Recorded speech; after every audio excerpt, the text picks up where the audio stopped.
Iya, pemirsa, pelanggaran terkait pemasangan alat peraga kampanye masih terjadi. Seperti pemasangan baliho dan poster caleg dengan cara dipaku di pohon. Dan meski sudah ditertibkan, Bawaslu Jombang juga masih mendapati alat peraga kampanye dipaku di sejumlah pohon di pinggir jalan.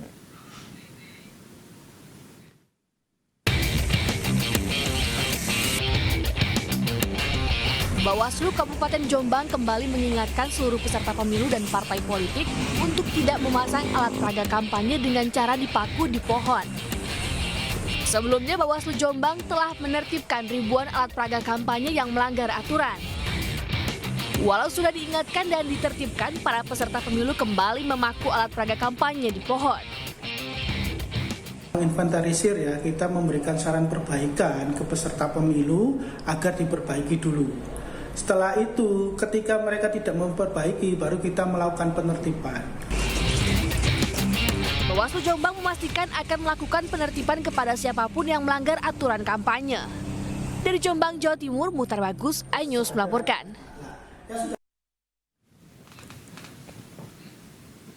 Ya, pemirsa, pelanggaran terkait pemasangan alat peraga kampanye atau APK ini masih banyak terjadi. Banyak loh ya yang masang poster caleg atau baliho caleg itu dengan cara dipaku di pohon. Aduh, ini jangan sampai pesta rakyat ini justru jadi awal kerusakan lingkungan ya pemirsa ya. Untuk membahas mengenai hal ini, kita sudah bergabung bersama kami. Ini ada manajer kampanye hutan dan kebun Walhi Nasional, ada Mbak Uli Artasiagian. Selamat pagi menjelang siang, Mbak Uli, apa kabar? Halo, selamat pagi. Kabar baik-baik. Baik ya. Ya, Mbak Uli, ada ya dari Walhi Sumbar sendiri dan juga Walhi di berbagai macam daerah juga menyatakan prihatin dengan kembalinya skema atau mekanisme pemasangan alat peraga kampanye yang dipaku di pohon dan dianggap bisa merusak lingkungan ya Mbak. Urgensinya atau bahaya bisa sejauh apa sih? Ya, bahayanya kalau kemudian tindakan ini jadi membudaya gitu ya Mbak ya. Dan ketika dia membudaya padahal pada satu sisi dia diatur di dalam peraturan yang resmi, maka budayanya itu jatuh pada budaya yang melanggar hukum gitu. Jadi etika terhadap lingkungannya itu dilanggar, dan yang kedua itu kepatuhan terhadap hukumnya dilanggar. Nah, itu hal yang paling berbahaya gitu ya, karena ketika aturan dilanggar dan etika juga dilanggar, maka mungkin bukan hanya pohon yang akan menjadi korban atau sasaran dari model kampanye yang buruk seperti ini gitu ya. Jadi juga tempat-tempat yang lain juga akan menjadi sasaran gitu. Dan ini sebenarnya menunjukkan realita kita gitu ya, dan orang bisa melihat secara langsung bagaimana sebenarnya landscape politik itu dia berdampak buruk gitu ya pada landscape lingkungan kita ataupun landscape kehidupan kita gitu. Mbak Uli, sampai saat ini sudah berapa banyak ditemukan pelanggaran-pelanggaran seperti itu Mbak Uli? Ya, saya tidak tahu seberapa banyak ya Mas, mungkin Bawaslu yang paling tahu ya, karena mereka diberikan kewenangan untuk mengawasi proses pemilu. Tetapi sejauh yang saya lihat gitu di beberapa daerah-daerah itu semakin banyak gitu ya. Di Sumbar secara khusus teman-teman Walhi Sumatera Barat itu melakukan kampanye itu dan melakukan pencabutan ya terhadap alat-alat peraga ataupun poster-poster kampanye yang ditaruh di pohon gitu, dipaku di pohon gitu ya. Lalu beberapa wilayah lainnya, dan di tempat saya sendiri di Bengkulu gitu, saya ngelihat banyak sekali pohon itu dijadikan sasaran untuk ditempelkan bukan brosur, baliho caleg-caleg gitu ya, bahkan mungkin calon presiden dan wakil presiden gitu. Aduh. Dan biasanya di daerah itu sangat rentan sekali gitu ya, tidak terpantau dari pengawasan Bawaslu gitu. Oke. Kalau misalnya dari Walhi sendiri, mungkin apakah ada edukasi atau mengajak masyarakat turun serta dalam mencabuti paku-paku tersebut, atau ada gerakan lain yang bisa mengingatkan pemerintah terutama Panwaslu dan juga Bawaslu setempat? Ya, ini kan lagi-lagi salah satu bentuk pelanggaran kampanye, pelanggaran undang-undang, termasuk juga pelanggaran terkait dengan hak kita mendapatkan lingkungan yang safe. Betul.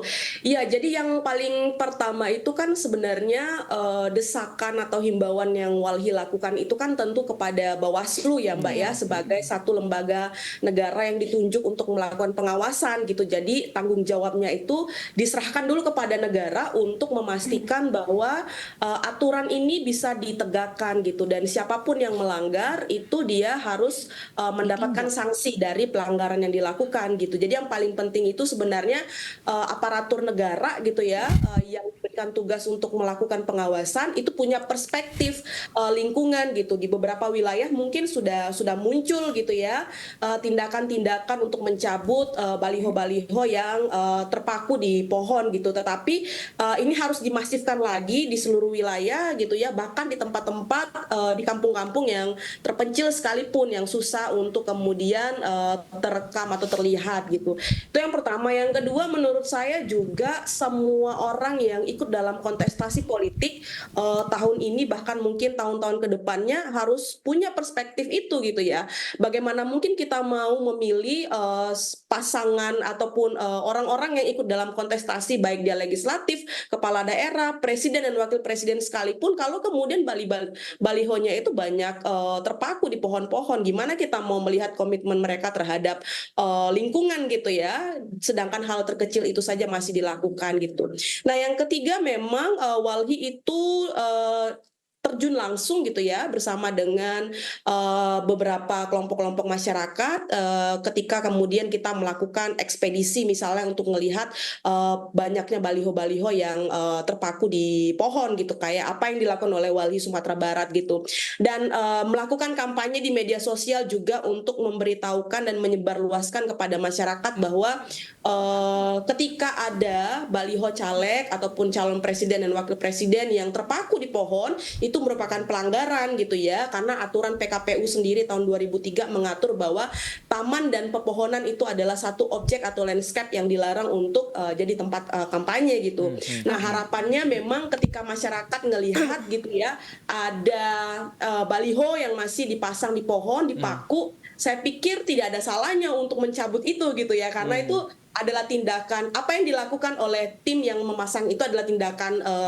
pelanggaran terhadap hukum, dan ketika masyarakat melakukan aksi untuk melepaskan itu adalah upaya dari penegakan hukum itu gitu sendiri yang bisa dilakukan oleh masyarakat. Jadi himbauannya kita bisa sama-sama untuk memastikan bahwa kampanye politik pragmatis seperti ini tidak boleh dia menghancurkan lingkungan kita gitu. Ya, Mbak Uli, kalau misalkan dari calon wakil rakyatnya sendiri belum mengindahkan aturan tersebut, mungkin dari rakyatnya bisa membantu untuk mengindahkan.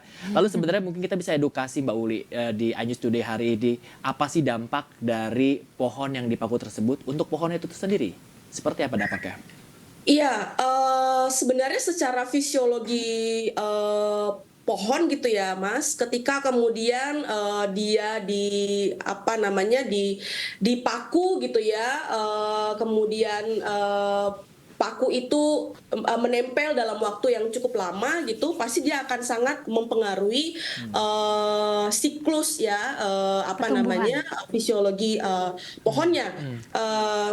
Mungkin secara detail saya tidak bisa menjelaskan bagaimana dampak secara detail gitu ya.